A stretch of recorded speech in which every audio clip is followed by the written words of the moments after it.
the leader of the Gerudo tribe, the holder of the Triforce of Power, the king of all evil, Ganondorf.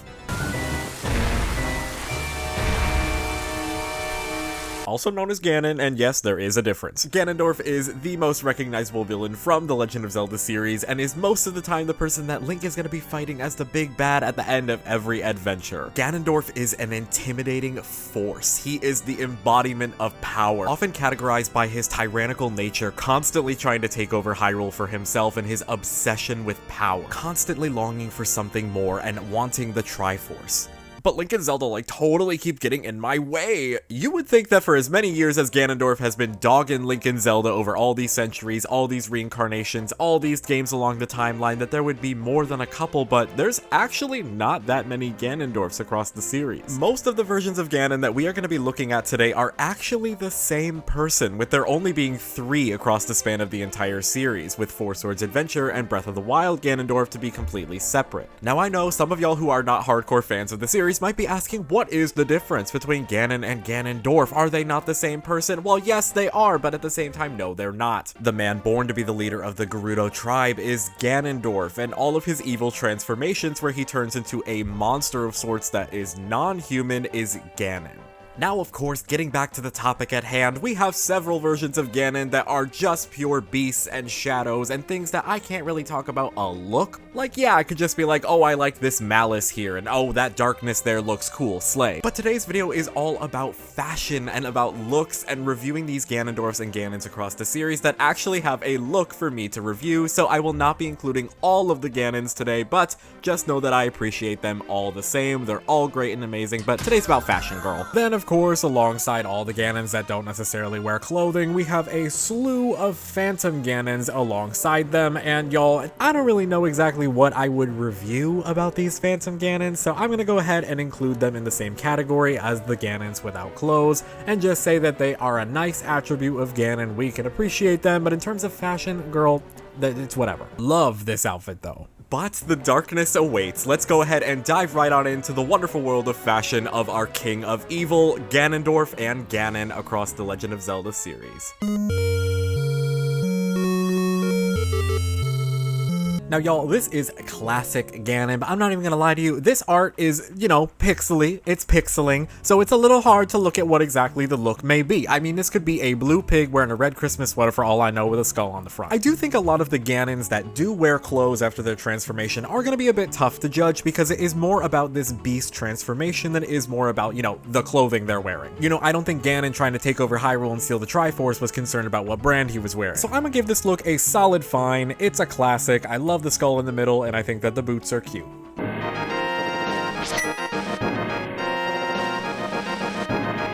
Next up is Link to the Past Ganon, and this Ganon I think is a classic look for me, not only because Link to the Past is one of my favorite Zelda games, it is something that I distinctly remember. This is the Ganon form that I think I remember some of the most out of any of his forms, and let me tell you, it was not for this look. I'm gonna tell you that. I'm gonna go ahead and judge the sprite for Link to the Past Ganon because I actually did struggle finding some official artwork for Link to the Past Ganon. I don't know why it was so hard to find. I found a lot of general Ganon photos, but none of which I was absolutely certain were for Link to the Past. I don't really enjoy the brown leather, or at least I think it's brown, kind of aspects of this armor, but I think that the red accents do bring some nice color to it, and I also enjoy the skull necklace. I wasn't really sure whether or not I wanted to include Aghanim, but I think that because it is technically an alter ego of Link to the Past Ganon, I'm gonna go ahead and include it. I love the fact that this look is very vibrant and different from Ganon. I mean, who said that villains have to only wear dark colors? I think that this is great. I love the gold lining on this cloak.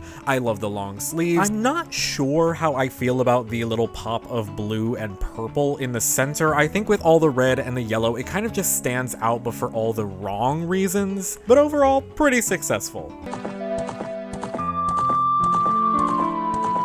Alright, now we are talking. This is our very first Ganondorf that we get to talk about, and now the fashion will be a lot easier to talk about for these Ganondorfs because, it's not some beast wearing clothing, it is a actual person.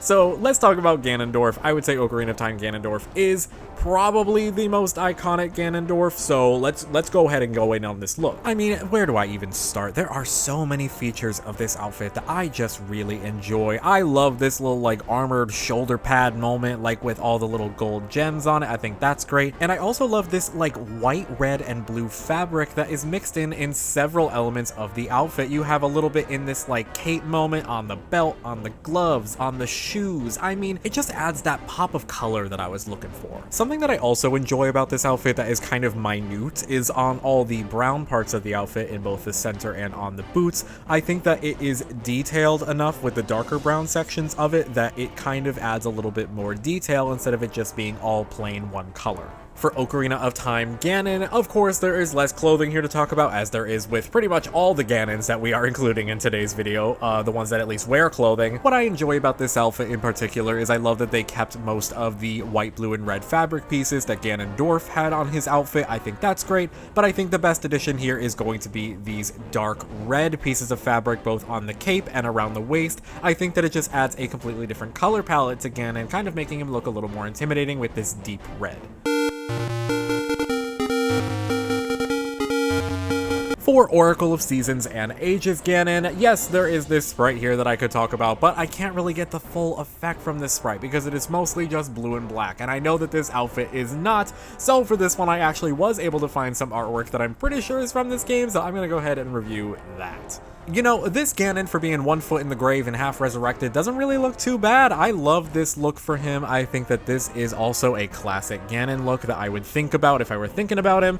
I love the big spikes on the shoulders. I think that this looks so intimidating. I love the more armored look. It's more structured. It just fits the body better. And like I said, I know that Ganon's not over here looking for, you know, the nipped waist and the armored pieces on the outfit, but like, it looks really good. Opposed to Ocarina, which had the purple and the blue that was a little bit distracting from the outfit, I feel like this purple is in there just enough to a degree where it's not drawing my eye too much to distract me from the look. So I think that this is done very successfully and done very well. And also I think that this is a side of Ganon and a look of Ganon that makes him appear and look very royal and as if he is the king of evil. And this is one of the first times that I would see that in the look.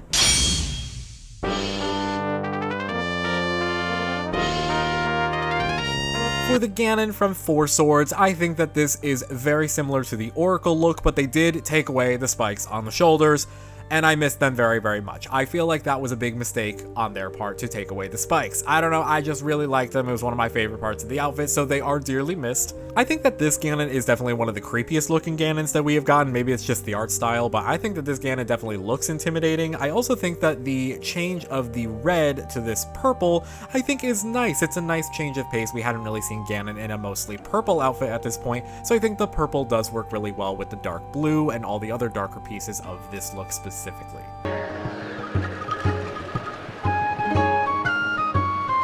Wind Waker Ganon is that guy. I love this look so freaking much you don't even understand. Like, when I saw Ganondorf looking like this in Wind Waker, I was baffled how much I actually enjoyed it. I don't know what it is, if it's just the length or the flowy sleeves or just like the dark color palette. Like, I just really genuinely enjoyed this look. I think what helped make it work was the way that it moved in game. I think it just looked really nice in movement, but using this still image, I get a lot of opportunity to enjoy the details of this look. I love the lining on the cloak. I love this whole artwork going on with it. I think that the belt with this little red and blue detail is really nice. And I know y'all will correct me if I am wrong, but on this belt, is this a reference to Twinrova? I think that that would be really nice if it is, because that would be very fitting for Ganondorf to have a Twinrova reference.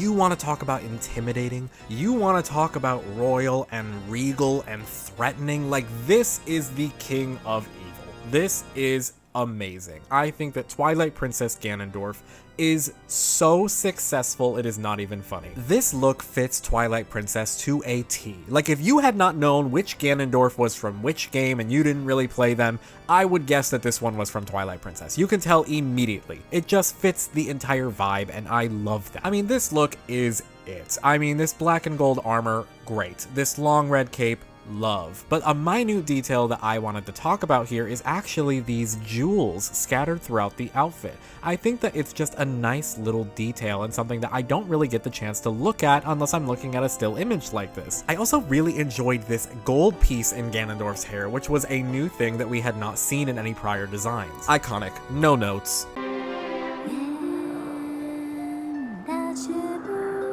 Now I could talk about Demise, but given the fact that Demise's hatred is essentially what Ganondorf is, I don't think that that really considers Demise as Ganondorf, so I'm just gonna go ahead and not include Demise in today's video, but I do love Demise as a villain.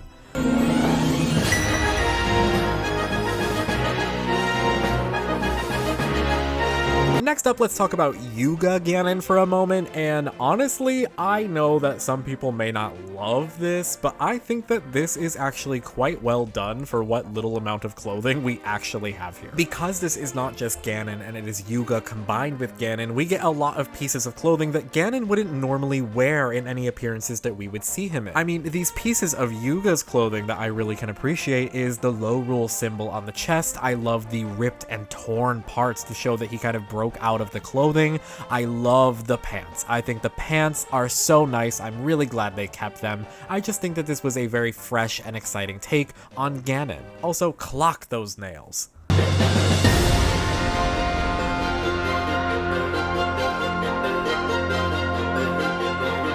Perfect. Perfect. When I saw Ganondorf looking like this in Tears of the Kingdom, I was ecstatic. I mean, y'all already know how I feel about an asymmetrical moment. It is no secret at this point. If you've watched my prior fashion videos, you know that I love an asymmetrical sleeve. But it doesn't end at the sleeve. Oh no, this outfit is so great. And I don't know if this is something that you would notice immediately, but on the inside of the lining of this cloak, there is a great green, yellow, and red detail on the inside that I think is really gorgeous looking at it now. It's also the accessorizing of this particular Ganondorf. I mean, all this accent of gold jewelry all over the body, on the head, on the neck, on the arms, on the legs. I mean, the gold bits here also tie the look together as well. I love whenever Ganon has a lot of gold. Also, this Ganondorf is absolutely 1000% one of the most intimidating Ganondorfs we have seen in the series.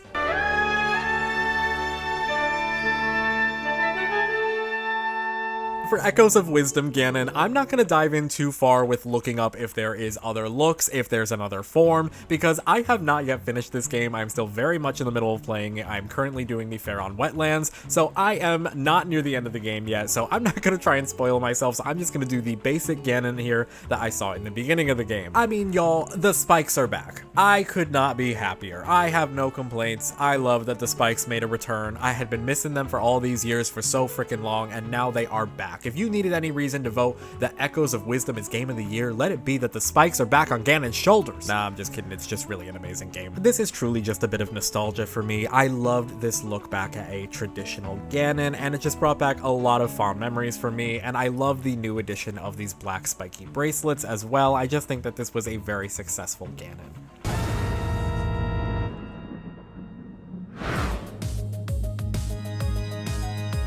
For Cadence of Hyrule Ganon, I think that this Ganon was for the most part successful. I think that it was a very good job at hitting that nostalgic Ganon feel. I love the little added details of these green jewels and the gold pieces. I think that this is a classic Ganon look. It's definitely identifiable. Then I saw the man bun, and I don't really know if I like it or not. Maybe that's just me. No offense to man buns. No offense to all the man buns out there. Also, is this hair below the crown part of his hair, or is this eyebrows? I can't tell.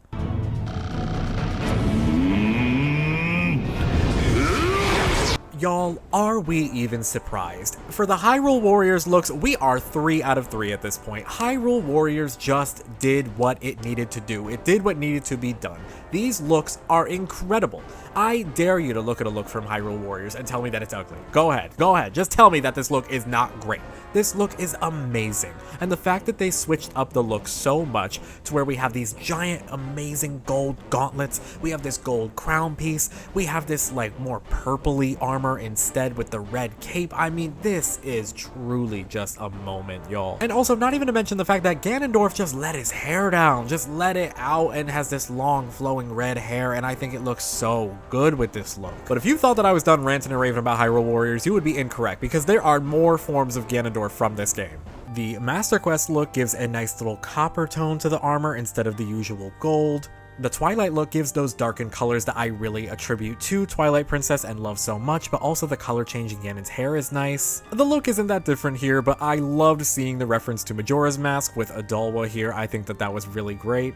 In this silver take on the look, Ganon absolutely looks like a boss here, and I love the white version of Ganon's hair. Ganon looks straight out of Tron in this Great Sea outfit, and honestly, I am not that mad at it. This color scheme is everything to me.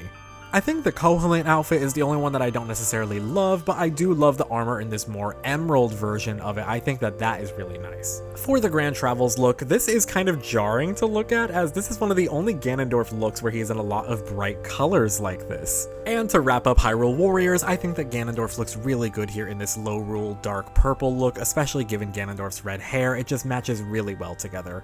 You dare bring light to my lair? You must die! Y'all, okay, like, I know we joke about, like, oh, haha, hee hee, it's the Zelda CDI, it's terrible, blah, blah, blah, whatever. Like, but y'all, this Ganon is something else. I mean, I don't even know how to describe this Ganon, truthfully. I mean, how do you look like this? How do you look like this? Like, tell me why this Ganon looks like a frog. This Ganon looks like instead of an evil laugh, he would just go, ribbit, ribbit. I read somewhere about this Ganon that there's also a bit of dog in there, but like, y'all, I'm not getting dog, I'm getting frog. Okay, but honestly, I'm being a hater. All right, ribbit aside, this green cloak, I don't hate it. So if you're looking for a positive, I think that this dark green cloak is not the worst thing I've ever seen. But at the same time, it's not helping with those frog allegations. Or else you will die. And there you have it. We went through all the looks of Ganon and Ganondorf that I felt like at least I had something to say about. Ganondorf really is such a fantastic villain and probably one of the most memorable villains from any video game series that I have ever played, and so I will always have appreciation for Ganondorf as a villain. His final transformations in the games are always iconic, and I can't wait to see what iteration of Ganon we will see next. But of course, as always, thank y'all so much for watching, and I'm so happy that so many of y'all are enjoying this fashion series as much as I enjoy making them, because truly I have so much fun just talking about some looks for video game series that I love and enjoy. But now that I've gone through the Links, the Zeldas, the Ganondorfs of the Legend of Zelda series, I think for my next fashion video I'm gonna be moving on to a different video game series. But if y'all would like to see more Legend of Zelda content from me, definitely let me know down in the comment section below. I love this game series and I would love to keep talking about it in other ways, shapes, and forms. But also, y'all know I love hearing from you down in the comment section below, so let me know which Ganon or Ganondorf is your favorite, as well as letting me know which video game series and franchise would you like to see me review fashion from next. I definitely think that I have one character in particular that I may be leaning towards that I want to do next. I've been having these weird thoughts lately.